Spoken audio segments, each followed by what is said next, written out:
Bismillahirrahmanirrahim. Bismillahirrahmanirrahim. Assalamualaikum warahmatullahi wabarakatuh.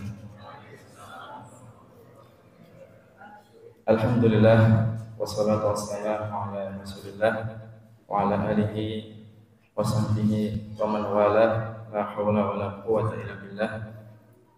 Subhanaka la ilma lana illa ma 'allamtana innaka antal alimul hakim. Rabbi zidni ilma. Hadirin jamaah salat Isya dan salat tarawih insyaallah yang semoga selalu dirahmati Allah Subhanahu wa taala. Alhamdulillah pada kesempatan malam hari ini kita masih diberikan oleh Allah Subhanahu wa taala untuk bisa melaksanakan amalan-amalan ibadah terutama di 10 hari terakhir ini ya. Yang mana Rasulullah SAW sangat giat ya, dalam beribadah di waktu-waktu 10 terakhir ini. Dan tidak terasa Ramadan sudah hampir di penghujungnya ya.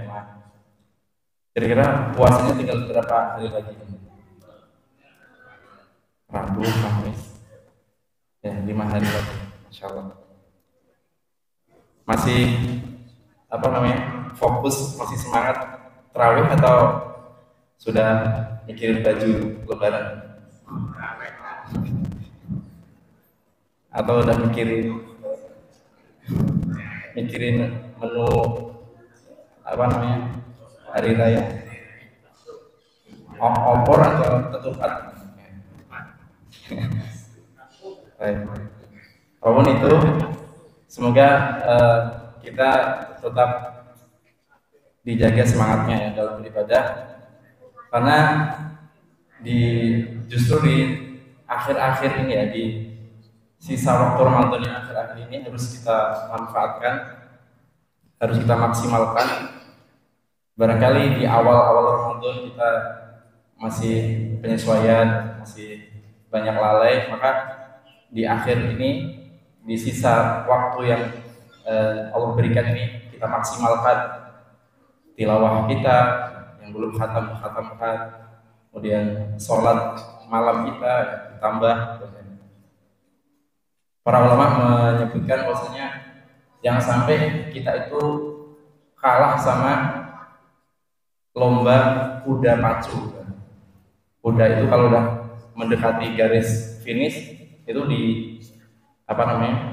digas ya, dipercepat ya. Maka kita jangan sampai kalah dengan kuda pacu. Mendekati akhir finish Ramadan harus kita lebih giat, lebih semangat dalam beribadah, dan semoga kita nanti bisa menutup Ramadan dengan penutupan yang indah, dengan husnul khotimah, mendapatkan ampunan Allah Subhanahu wa taala dan pahala yang berlipat-lipat. Allahumma amin. Baik, pada kesempatan malam hari ini kita akan menyampaikan sedikit tentang amalan yang sangat penting ya dalam kehidupan seorang mukmin, yang sangat erat kaitannya dengan iman dan tauhid seseorang. Amalan yang sangat erat kaitannya dengan iman dan juga kaitannya dengan puasa. Amalan itu adalah doa. Jamaah sekalian, doa adalah ibadah yang sangat mulia, sangat penting, karena merupakan inti dari penghambaan terhadap Allah Subhanahu wa taala. Rasulullah SAW bersabda, "Ad-du'a'u huwal ibadah." Doa itu adalah ibadah. Atau di dalam riwayat lain, ad-du'a'u mukhul ibadah. Doa itu adalah inti dari ibadah.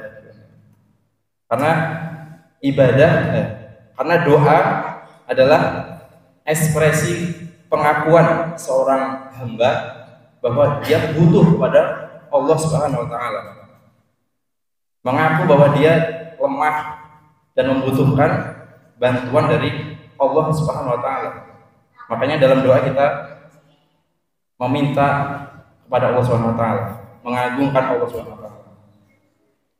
Namun doa kita tidak akan sempurna ya, kecuali dengan landasan tauhid yang benar, landasan tauhid yang kuat. Karena kalau kita mau doa kita dikabulkan oleh Allah, kita harus yakin bahwasanya hanya Allah yang bisa mengabulkan doa-doa kita. Hanya Allah yang tempat satu-satunya bergantung ya, hanyalah Allah Subhanahu wa taala. Allah berfirman dalam surat Ghafir ayat 60, Ba'da a'udzu billahi minasyaitonir rajim, wa qala rabbukum ud'uni astajib lakum. Dan Rabb kalian berfirman, ud'uni, berdoalah kepadaku, niscaya akan saya perkenankan untuk kalian. Itulah bahwasanya orang berdoa adalah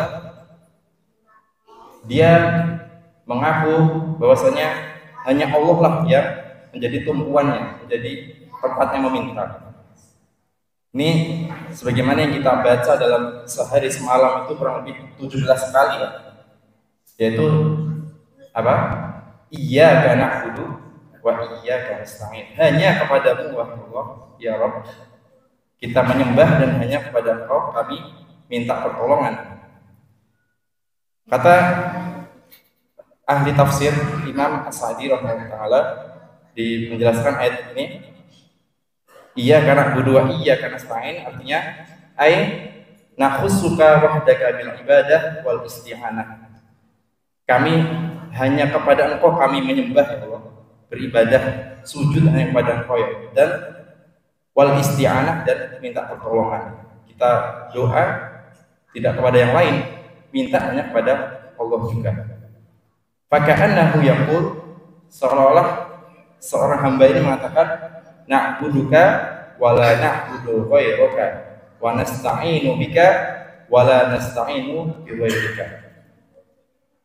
Saya menyembah itu hanya kepada Engkau ya Allah, satu-satunya yang kami sembah, dan satu-satunya juga tempat untuk kami minta pertolongan, minta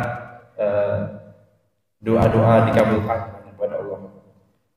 Kemudian doa juga berkaitan dengan ibadah puasa kita. Kenapa di surat Al-Baqarah itu di ayat yang perintah tentang puasa ya ayyuhalladzina amanu kutiba alaikumusiyam, kemudian syahrul Ramadan, terus di bawahnya wa idza sa'alaka ibadi anni fa inni qarib. Kenapa diselingi ayat tentang doa di antara ayat-ayat tentang puasa? Orang-orang menyebutkan seperti Imam Ibnu Ashur beliau mengatakan seolah-olah ya Allah itu sudah menyuruh kita berpuasa gitu. Kutiba alaikumusiyam. Pasti kalau secara naluri ya, kita udah disuruh, terus balasannya apa ya? Apa imbalannya gitu. Nah, maka seorang hamba diberikan kesempatan untuk meminta berdoa. Wa idza sa'alaka ibadi anni fa inni qarib. Kalau hamba-hambaku bertanya tentangku yang diajak bicara dalam Nabi Muhammad, maka katakanlah bahwasanya aku dekat. Uji budak wata da'i idza da'a. Saya mengabulkan doa jika mereka berdoa. Kemudian itu menunjukkan bahwasanya Allah sangat dekat sekali ya dengan kita. Fa inni qarib. Allah mengatakan Allah itu lebih dekat daripada urat nadi. Wa nahnu aqrabu ilaihi min hablil warid. Allah Maha dekat dan mengabulkan doa-doa kita. Dan dari ayat ini juga menunjukkan bahwasanya doanya orang puasa itu sangat mustajab gitu ya. Dan dianjurkan bagi orang-orang yang berpuasa itu untuk banyak berdoa gitu. Karena disebutkan dalam Musnad Imam Ahmad bahwasanya dari sahabat Abi Hurairah, beliau berkata, Rasulullah SAW bersabda, ada 3 salah satu la turadu da'watuhum, doanya tidak akan ditolak ya. 3 orang yang doanya tidak akan tertolak. Yang pertama adalah doanya pemimpin yang adil. Doanya pemimpin yang adil. Kemudian yang kedua adalah doanya as-shaim hatta yuftir. Doanya orang puasa sampai dia berbuka. Maka sepanjang kita berpuasa, doa kita insya Allah mustajab. Dan yang ketiga adalah wada'watul madlum, doanya orang yang terzolimi. Kemudian mungkin kita bertanya-tanya, kenapa kita udah berdoa gitu ya, udah sering berdoa, tapi kenapa kok belum dikabulkan juga? Udah doa dari bertahun-tahun kok belum dikabulkan juga? Nah, maka ini perlu kita evaluasi apakah kita sudah memenuhi syarat apa belum untuk dikabulkan doa kita. Dalam sebuah hadis disebutkan, hadis riwayat Ahmad, "Ma min muslim yad'u bi da'watin laysa fiha ithmun wala qati'atu rahim illa a'tahu Allahu biha ihda thalatha." Tidaklah seorang itu berdoa, ya, salah seorang kali berdoa yang mana di dalam tidak ada doanya itu doa maksiat, ya, tidak doa isinya bukan dosa dan bukan memutus silaturahim, maka pasti akan diberikan salah satu dari 3 hal ini. Ya. Imma an yu'ajjilahu da'watah. Yang pertama bisa langsung dikabulkan, bisa langsung dikabulkan. Wa imma an yudakhirahu lahu fil akhirah. Bisa jadi nanti balasannya itu dikasih di akhirat. Berdoa nanti dikabulkan di akhirat. Wa imma an yusraf anhu minas su'. Ya, jadi yang 3 adalah bisa jadi jawaban dari doanya itu dia dihindarkan dari bahaya yang nilainya sebesar itu. Misalkan dia berdoa, setiap hari berdoa, ya Allah minta uang 1 miliar setiap hari doa. Tidak langsung dikasih cash ya, tidak dikasih cash, tapi dia yang harusnya ditakdirkan kesandung, udah harus operasi habis 1 miliar, dia terselamatkan. Nah itu bisa jadi jawaban dari doa itu dihindarkan dari bahaya yang nilainya senilai doa yang dia minta tadi. Maka tidak ada salahnya kita terus berdoa ya, karena pasti jawabannya di antara 3 hal tadi gitu. Tidak ada ruginya kita berdoa. Kemudian masih ada yang bertanya lagi, kenapa masih lama sekali belum dijawab? Dalam sebuah hadis disebutkan, yustajabu li ahadikum ma lam yu'ajjil. Doa itu akan dikabulkan selama dia tidak tergesa-gesa. Bagaimana tergesa-gesa itu? Dia mengatakan, saya sudah doa tapi kok nggak dijawab-jawab. Itu termasuk tergesa-gesa. Maka itu yang menghalangi terkabulnya doa kita. Dan yang terakhir, satu hal yang menghalangi doa kita terkabulkan adalah sebagaimana disebutkan, ada seorang laki-laki yang dia itu habis perjalanan jauh, ya, rambutnya kusut, terus keriting, berdebu, ya. Pokoknya dia kondisinya sangat memprihatinkan. Kalau kondisi seperti itu harusnya doanya itu sangat mustajab ya. Sudah bajunya lusuh ya, rambutnya berdebu, keriting gitu kan.